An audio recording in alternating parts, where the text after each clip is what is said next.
اعوذ باللہ من الشیطان الرجیم بسم اللہ الرحمن الرحیم۔ اس کے بعد یہ دو رکوع جو ہیں یہ بہت اہم ہیں، جیسا کہ میں نے عرض کیا تھا۔ یہ حضرت عبداللہ ابن عباس رضی اللہ تعالیٰ عنہما کے نزدیک یہ تورات کی تعلیم کا نچوڑ ہے، 10 commandments, the Quranic version of 10 commandments. تورات میں جو احکام عشرہ آئے تھے اس کا یہ قرآنک ورژن ہے جو یہاں پر آ رہا ہے۔ اس کا خلاصہ ہم پہلے پڑھ چکے ہیں سورہ انعام کے آخری حصے میں، یہاں ذرا وہی باتیں ہیں کہ ذرا تفصیل سے آئی ہیں۔ وَقَضَىٰ رَبُّكَ أَلَّا تَعْبُدُوا إِلَّا إِيَّاهُ، تیرے رب نے فیصلہ کر دیا ہے کہ نہیں پوجو گے سوائے اس کے کسی کو۔ وَبِالْوَالِدَيْنِ إِحْسَانًا، اور اللہ کے اور والدین کے ساتھ احسان، نیک سلوک۔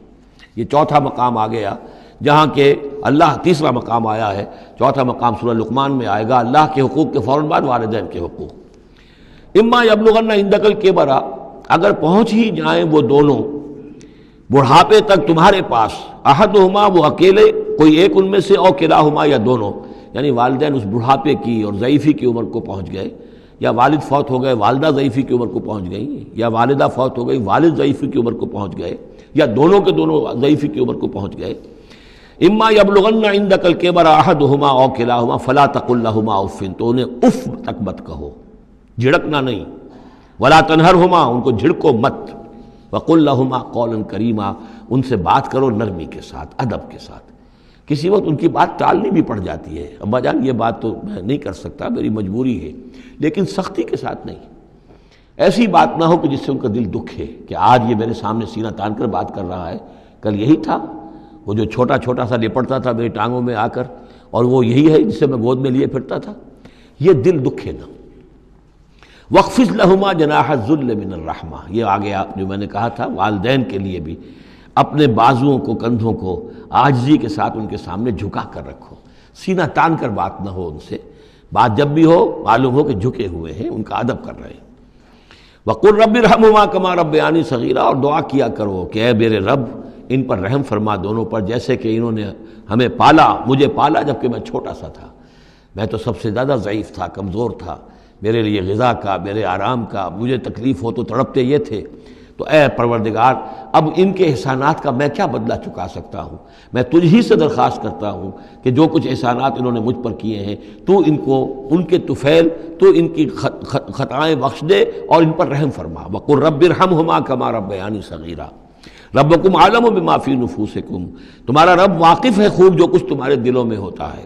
ان تکونوا صالحین فإنہ کان للأوابین غفورا، اگر تم واقعی نیک ہوگے تو یقیناً اللہ تعالیٰ تم میں سے جو واقعی اللہ کی طرف رجوع کرنے والے ان کے لیے غفور ہے۔ اس میں اشارہ ہے کسی وقت بوڑھے والدین، جیسے کہ ہم پڑھ آئے کہ لا یعلم من بعد علم شیئا، وہ کبھی بچوں کی سی آتیں نوت کر آتی ہیں، پھر کبھی وہ ایسی باتیں کہتے ہیں کہ جو نہیں کی جا سکتی، کہیں روکنا بھی پڑتا ہے، ٹوکنا بھی پڑتا ہے، لیکن یہ کہ اگر مجبوراً کہیں ایسی بات کرو اور کرو ادب کے ساتھ، سختی نہ ہو، تو پھر یہ کہ اللہ تعالیٰ جانتا ہے تمہاری نیت کو، کہ تم اگر اپنے والدین کی یہ بات نہیں مان پا رہے ہو، تمہاری مجبوری ہے، وہ تم جانتے ہو، اللہ تعالیٰ کے علم میں ہے، تو اللہ غفور اور رحیم ہے۔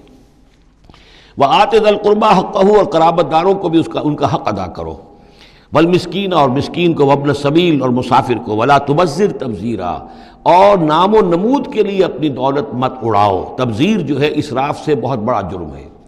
اسراف یہ ہے کہ ضرورت میں ضرورت سے زائد خرچ کیا جائے۔ کھانا آپ کی ضرورت ہے، وہ کھانا ایک سالن روٹی سے بھی آپ کی غذا پوری ہو سکتی ہے، لیکن 4 کھانے، یہ اسراف ہے۔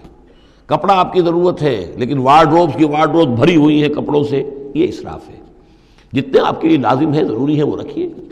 اور تبذیر یہ ہے کہ بلا ضرورت خرچ کرنا، صرف نام و نمود کے لیے، اپنی دولت کی نمائش کے لیے، شادیوں پر خرچ ہو رہا ہے اور کس قدر ہو رہا ہے، دھوم دھڑکا ہے، کوئی اس کی ضرورت نہیں ہے، یہ ہے تبذیر۔ وَلَا تُبَذِّرْ تَبْذِيرًا، اپنی دولت کو نام و نمود کے لیے مت اڑاؤ۔ ان المبذرین کانوا اخوان الشیاطین، یقیناً یہ مبذرین جو ہیں، یہ فضول خرچی کرنے والے، بیکار دولت اڑانے والے، اپنی دولت کی نمائش کے لیے، یہ شیطانوں کے بھائی ہیں۔ یہ کیوں ہے؟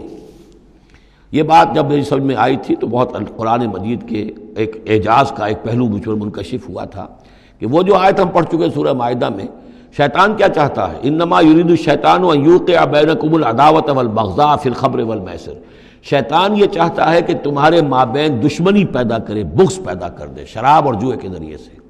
وہی بغض اور دشمنی جو ہے وہ اس سے پیدا ہوتی ہے کہ کسی سیٹھ صاحب کی بیٹی کی شادی ہے اور اس پر جو کچھ ہو رہا ہے، وہ جو پوری کوٹھی جو ہے وہ بنی ہوئی ہے، بقائے نور بنی ہوئی ہے اور دھوپ دھڑ رہا ہے. اچھا اسی سیٹھ صاحب کا کوئی شوفر بھی ہوگا، کوئی پہرے دار ہوگا، کوئی مالی ہوگا، کوئی اس کا خانسامہ ہوگا، اس کی بچی شاید بوڑھی ہو رہی ہو، اس کے ہاتھ پیلے نہیں ہو رہے ہیں، کیا ہوگا اس کے دل میں؟ کیا چھریاں نہیں چل رہی ہوں گی اس کے دل میں؟ کیا پھر محبت پیدا ہوگی یا نفرت پیدا ہوگی؟ پھر تو ایسا ہوگا کہ جب اس کا داؤ چلے گا یہ پیٹ پھاڑے گا اپنے اس سیٹھ کا اور لے کر جائے گا. یہ ہے وہ دشمنی ڈالنے والی بات، تبذیر جو ہے جس سے کہ دشمنی پیدا ہوتی، طبقاتی شعور پیدا ہوتا ہے. ہیوز اور ہیو ناٹس کے درمیان ایک جو خلیج ہے وہ زیادہ سے زیادہ جو ہے گہری اور چوڑی ہوتی چلی جاتی ہے. وَكَانَ الشَّيْطَانُ لِرَبِّهِ كَفُورًا، اور یقیناً شیطان اپنے رب کا بہت ہی ناشکرا تھا. صدق اللہ العظیم.